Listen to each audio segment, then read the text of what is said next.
All right, everybody, it is top story time here on News Now. A little bit longer of a segment than usual with me, but I feel like I am finally ready to go, so thank you for your patience and understanding. By the way, some of you might be like, hey, Pilar, you sound a little congested. Yeah, for some reason, my allergies are acting up today. Even as a native Arizonan, I still get pretty bad allergies out here, and I get kind of nasally, and I sneeze a lot. Matter of fact, I just sneezed before I turned on the microphone, so yeah, if you're wondering, if you're asking, that's the situation. That's what's going on. But I want to say hello properly. Happy Monday. Remember, I wave every single day to you News Nowers out there just to say hi and thank you for watching. Thank you for being here. I'm the question lady. I like to get to know you all. I do talk with you on the YouTube chat, and anytime you see me looking over here, I'm looking at the stream because everybody always wonders, like, what's Pilar looking at? Why isn't she always like focused on us and talking to us? Well, that's the situation, and I just want to give you a heads up. So appreciate each and every one of you being here. There's 445 of you currently. Feel free to check in. Where are you watching from, and is that where you live? Are you on vacation? Are you away from home at school, college, university? Are you training somewhere? Are you in the military? Come on, let's see where you're all from. We like to get to know each other right here because we're here each and every day together, Monday through Friday, for like 13 hours, so we might as well get to know each other, right? All right, so I've got several different top stories ready to go for you. This first one, it turns out it's a mosquito warning about the dangers of mosquitoes, but it's not what we think, because normally you would think like West Nile virus, right? And by the way, every time I'm looking over at this computer, I'm making sure that I've got everything set up in order to air for you on the stream. A lot of you have seen the set before. After I get this first top story rolling for you, I will show you a different camera vantage of the set here so you can see what it looks like, so that way you can see all the different buttons that we get to press and the levers we get to use and that sort of thing. So all right, let's get this warning though about mosquitoes first here on News Now. Eastern equine encephalitis, a deadly brain-infecting virus spread by mosquitoes, has already caused 3 deaths in the U.S. And even if you survive the acute phase of the illness, you can have severe neurologic deficits thereafter, and people may actually die years after their original infection. The Centers for Disease Control and Prevention confirms EEE has sickened at least 13 people in 5 states, and more states are reporting the discovery of infected mosquitoes, including 12 towns in Connecticut. This year's human cases nearly double the national average, most of them in Massachusetts, where state and local officials have ordered spraying by land and air. These protective measures are necessary and should continue. Fighting EEE is all about preventing mosquito bites. I'm afraid there's no current vaccine, and the treatment is entirely supportive care. In some high-risk areas, outdoor recreational activities end 30 minutes before sunset when the virus-carrying insects become more active. I see less people here tonight than normal, so I think parents are really listening to it. You know, off, Deepwood's off, we're spraying the kids and making sure. I take it very seriously. You can also reduce mosquito bites by covering exposed skin and draining standing water. Although the weather is beginning to turn cooler and mosquito populations are starting to decrease, some risk from EEE is going to continue until the first hard frost. According to the CDC, only 4 to 5% of people infected with the virus will develop symptoms. But for those who do become ill, the mortality rate is around 40%. And that is why federal health officials are taking the threat seriously. In Atlanta, Jonathan Seri, Fox News. All right, a lot of you are asking to see the red phone. Here it is. It's right behind me. A lot of you wonder all the time, hey, who does that go to? Who do you chat with on that? Is it President Trump? Is it Ron Hoon? It is the system that we use for our phoners. So anytime we have somebody on the scene, but they can't pull up a live picture, or they just want to call in to talk to us, or they're the ones not providing the live picture, like it's somebody else's camera, but they're on the scene and they're capable of talking to us. Like the last phoner that we had was Renee Nelson when she was on the scene of a wildfire here in Arizona. She called in, we used the red phone, we chatted to her about the latest there. So that's what that is for. So here's the set. Again, a lot of you all can see all the buttons that we get to press each and every day, and it's a lot of work. The News Now host, me, Mike Christie, we're in charge of the whole stream. So the graphics you see, the video that rolls, and we do our best to have the best audio for you, but sometimes when the live feeds come in, it's not that great. So if you've ever heard of like a one-man band or a multimedia journalist who puts together their own like news reports, their own stories, well, we put together our own show, our own stream, and this is where all the magic happens. That's why I like to call it mission control from time to time. All right, so we're continuing on with our top stories. This next one I have for you is about how horse therapy is helping to heal veterans.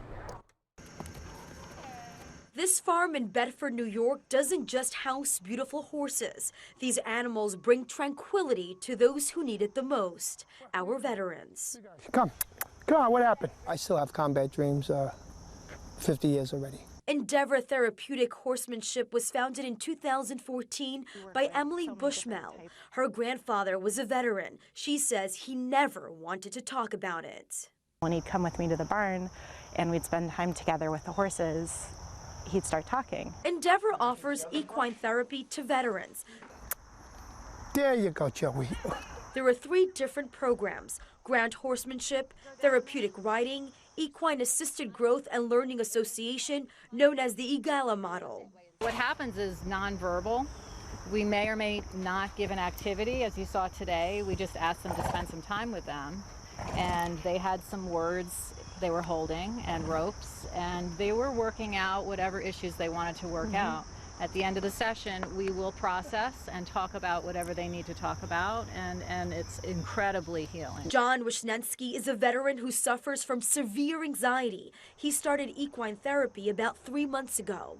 Horses are very, they're very sensitive, so they understand us more than we think. The parallels between the herd instinct and the military units are extraordinary. You know, they have to survive, they have to be part of their herd, and so do the military. This program is so successful that there's actually a waiting list. It is completely free for veterans, and that is why they count on donations. If you'd like to help, you can head over to their website. In Westchester County, I'm Jessica Formoso, Fox 5 News. All right, Jessica, thanks so much for that update. Hello again, everyone. This is our 3rd and final vantage point for the News Now host right here on the News Now set. And you see the newsroom behind me. It's a huge team effort here. So even though we operate the own show, I mean, we're not the ones out there putting together the reports. You just saw Jessica there reporting on the equine therapy. So huge team effort comes all the way nationally. All the Fox O&O stations, which stands for owned and operated. We're a part of a group. We all help each other out. So that way you'll see, that's the reason why you will see News Now on, say, like the Fox Philadelphia Facebook Live, or Orlando or Tampa or Houston or Dallas. We're part of an owned and operated O&O group. We all help each other out, and a lot of help comes from headquarters in New York City. So, you know, you see me, Mike, or Christy, you see the set here, and you're like, wow, that's a lot of work for one person, but it's a huge team effort, and that certainly includes the people here in the background at Fox 10 Phoenix, because they help out as well. We've got executive producers who are always on social media, and anytime any news breaks, they alert us, and we try to get some more information, and then we try to get a live feed to provide to you right here. So it's not just exactly what you see here. A lot of people behind the scenes. I know we had Dr. Oz this morning on AZAM, and he was saying the same thing. He's like, hey, we've got a huge team. I think he said he had 125 people working on his show. You've got producers, you've got associate producers, you've got photographers, you've got the studio crew members. It's a huge team effort. So I just wanted to remind everybody there. You see me, you see Mike, you see Christy, you see the set, but we can't do it alone, and we're really appreciative for everybody who helps us out. All right, so continuing on with our top stories from across the country, we are going to take a look at the United Auto Workers strike going on right now.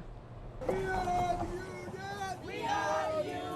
Mighty, mighty union. Mighty, mighty union. We need them, they need us. One hand washes the other.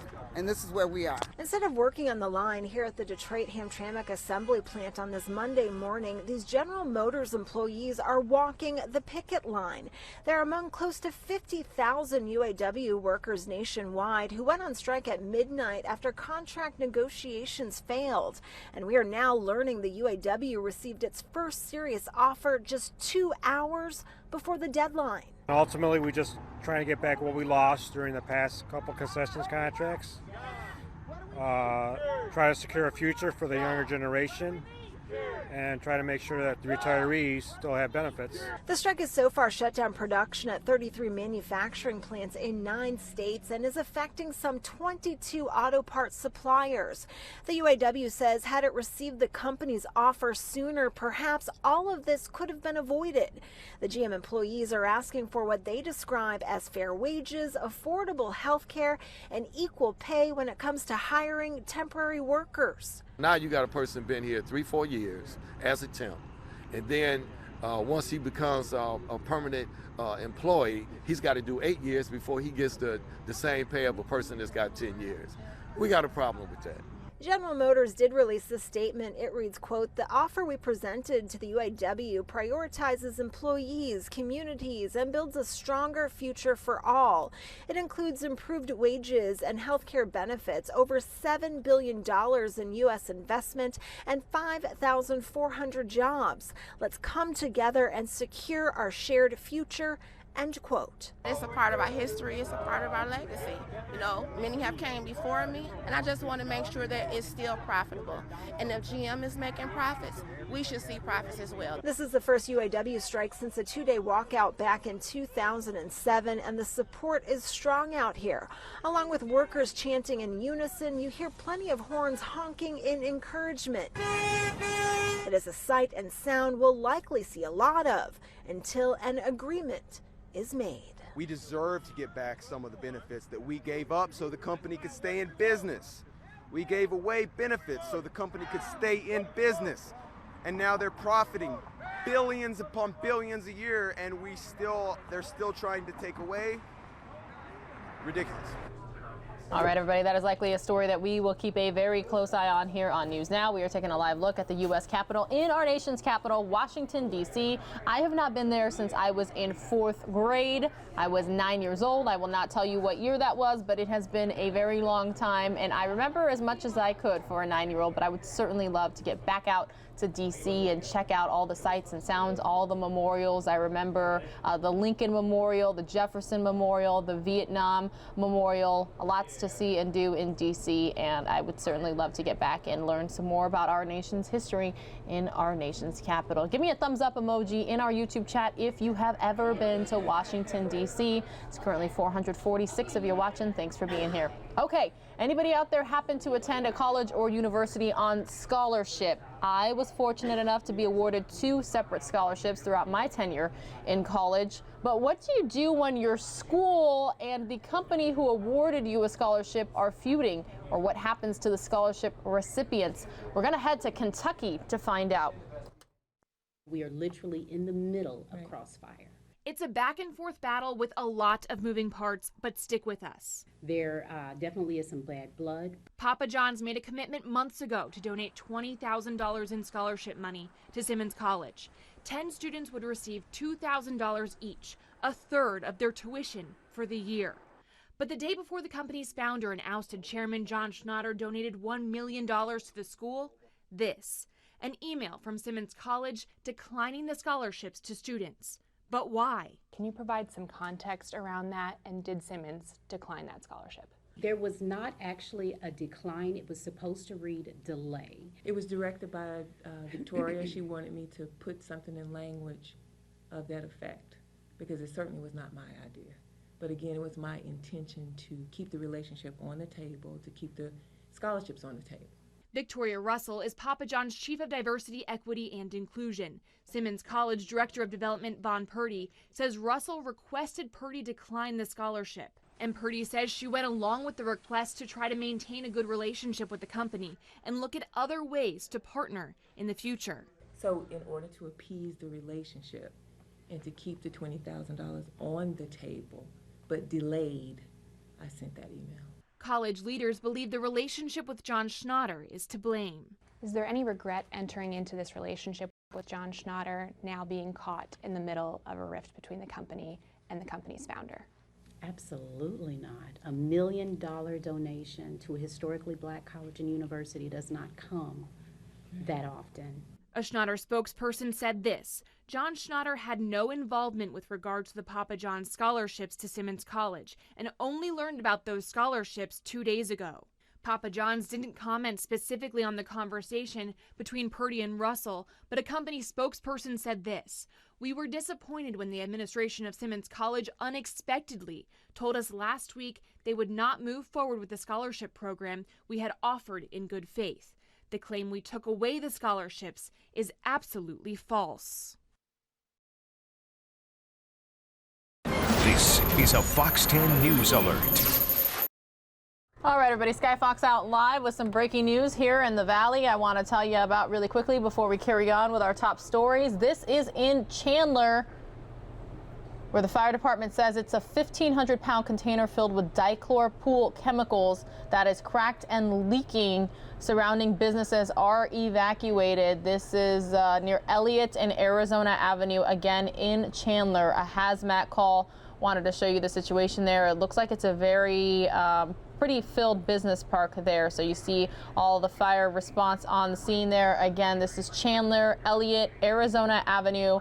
Hazmat call. We're being told it's a 1,500-pound container filled with dichloropool chemicals. It is cracked and leaking, and the surrounding area is evacuated. I think we'll be able to see the container here again in just moments, but I just wanted to provide you the update there. Again, this is in Chandler, Arizona. We're going to continue on with our top stories. It's a good thing that I brought you right back here at home, because this next top story is from our very own Anita Roman. She's talking about a hockey team helping to train a service dog. We will return to this scene if Sky Fox stays there for a bit right here on News Now. A new team member is roaming the halls of the Gila River Stadium where the Arizona Coyotes play. We wanted to take the opportunity to bring Luna into our team because, you know, there's a lot of different ways that we are trying to help the community, and we're always trying to come up with new, fun, unique ways that we can really make an impact on our, local community, whether it's partners, organizations, or individuals. Luna is an official service dog in training with a local group called National Assistance Dogs.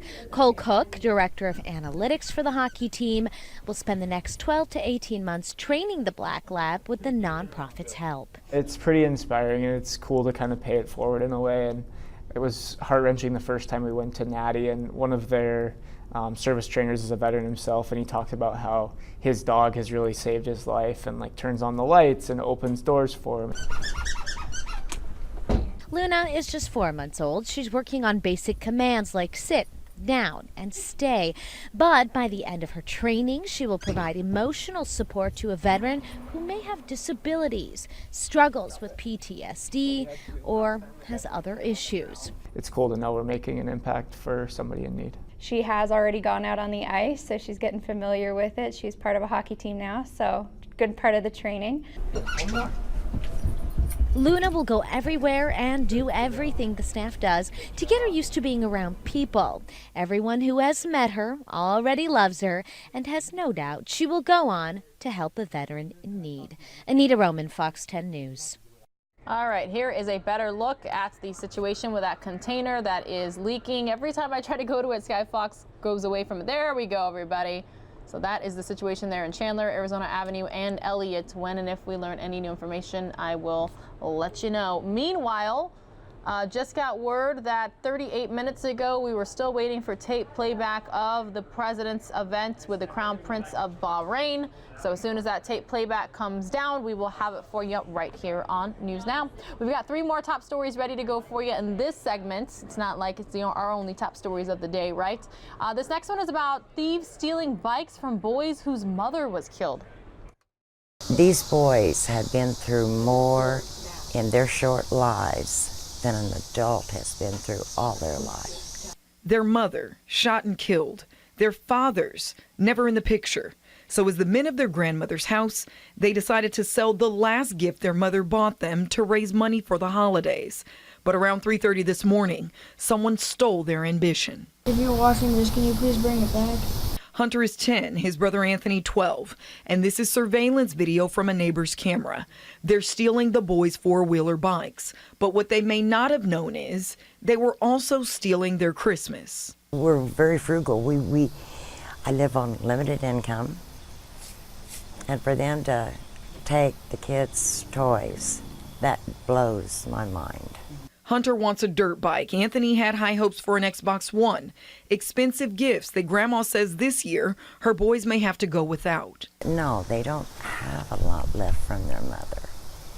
And this was just an incentive, and they know money's hard to come by. Right. But they're good kids. I love them to death. But still, they've been through enough. It did not have to happen like this. It did not. They didn't load them up out there on the road. They pushed them one by one around and evidently loaded them up over there and took them off. Grandma told me she was more hurt than the boys, but she used this moment as a lesson to teach them. What you do has the power to affect others. So as the old saying goes, treat folks how you intend to be treated. And if you have those boys' bikes, give them back. Ashanti Ford, Fox 4 News. Taking a live look now at traffic conditions here in the Valley of the Sun. It looks like there's some clouds out there. This is the Loop 101 at McDowell Road. Traffic moving smoothly, but there is a reason I wanted to mention traffic in the valley, and that's because on my way in from the East Valley, I live in Mesa, there was a little wreck on once the 202 turned into the, actually it might have been before the 10. It was off of like 32nd Street, and the carpool lane was blocked, so traffic was a little tied up trying to come into downtown Phoenix from the East Valley. I believe it was before the 202 turned into the 10, though, so that was the situation there, the Red Mountain Freeway. But here on the 101 at McDowell, things are moving smoothly. There is some cloud cover, though, so a lot of people are hoping that we can get a little bit of monsoon activity, because from what I hear, these are the last chances we have of any sort of showers or rainfall for at least the next few days. I'm taking a look at the 10-day Foxcast, 98 today, 98 tomorrow. We hit the triple digits on Wednesday, but back down to 98 on Thursday and 96 on Friday. So I was just telling Mike Page at the end of News Now on Fox 10 Extra, essentially, if it's less than 100 degrees, I can manage, I can deal. I'm a local, and so I am used to it. Hey, remember I told you that I had some top stories for you that required some special graphics, so thanks for your patience and understanding while I put those together for you. It turns out we've got a major finale on Fox, and if you like this show, it's kind of a preview. So You Think You Can Dance season 16 finale. Let's get the latest. It's down to the final four. Gino, Mariah, Bailey, and Sophie returning to the stage to find out who will be crowned America's Best Dancer on the season finale of So You Think You Can Dance. Every single one of you were brilliant. This show was amazing. Of course, the dancers were off the charts. Everybody's so pumped. Everybody was so ready. And of course, they were just full of nerves. But I think all of them coped with the nerves. It's been the best challenge, but we're all grateful to be here, and I think it's a great opportunity and something that we'll never get back. Muscle and blood, skin and bones. The dancers gave it their all during the final night of competition, dancing with one another with an all-star and solo. These kids are coming to us from watching from season 1 on, so it's like they're coming well prepared, but you can never really be as prepared as you think when you only get 6 hours to learn choreography and then dance it in front of millions of people. It is a lot, just throwing yourself out there in the world and on national television. The finalists feel they wouldn't have made it this far had it not been for their partners. Both of us are both in the finale, and it just shows how strong our relationship has grown. Gino and I's connection is super easy. It came super naturally. Yeah, it may have seemed that we were at a disadvantage just because we were a new partnership, but honestly, I think that made us stronger, and we came together and we made it happen. Find out who the winner will be when the 2-hour finale airs Monday, only on Fox. In Hollywood, Michelle Polino, Fox News. All right, everybody, Sky Fox still live over the scene, and I'm being told that Rick Davis is on his way on the ground. This is Arizona Avenue and Elliott Road in Chandler, Arizona. A little bit of information we're getting. Crews are on the scene of a hazmat situation. Chandler Fire saying a 1,500, that's 1,500-pound container filled with dichloropool chemicals is cracked and leaking. Again, Arizona Avenue and Elliott Road, businesses in the area have been evacuated, and I think I spelled Elliott wrong. I think it only has one T. Come on, Pilar, get with it. There we go. It is now fixed. Crews are working to contain the leak. Crews are working to contain the leak there. Serious hazmat situation, though, in Chandler, Arizona Avenue and Elliott. Sky Fox has been over the scene for quite some time. I would say at least about 20 to 30 minutes. You can see at least one of the businesses in the area. This looks like this is a very congested industrial area where a lot of people probably work at different companies, not just across the valley here, but possibly statewide. And sometimes a lot of companies here have a national impact as well. So we're keeping a very close eye on it. Rick Davis is on his way there on the ground. As soon as he powers up a live picture, I will bring it to you right here on News Now. I've got one more top story ready to go for you. This is taking a look at how the box office did over the weekend. Ashley Dvorkin is here to get us all caught up. We're breaking it down at the box office as Pennywise scares up another #1 week, while Hustlers banks an impressive debut. We can do this, but we have to stick together. It Chapter 2 tops the list a second week in a row with $40.7 million. The sequel is the second highest grossing horror movie ever, just behind its predecessor, It. We gotta start thinking like these Wall Street guys. The Jennifer Lopez-led Hustlers is in second place with $33.2 million. The crime thriller follows a stripper who recruits fellow dancers to con Wall Street clients after the 2008 financial crisis. It's the biggest opening ever for a live-action Lopez film. The president's top guardian angel has fallen.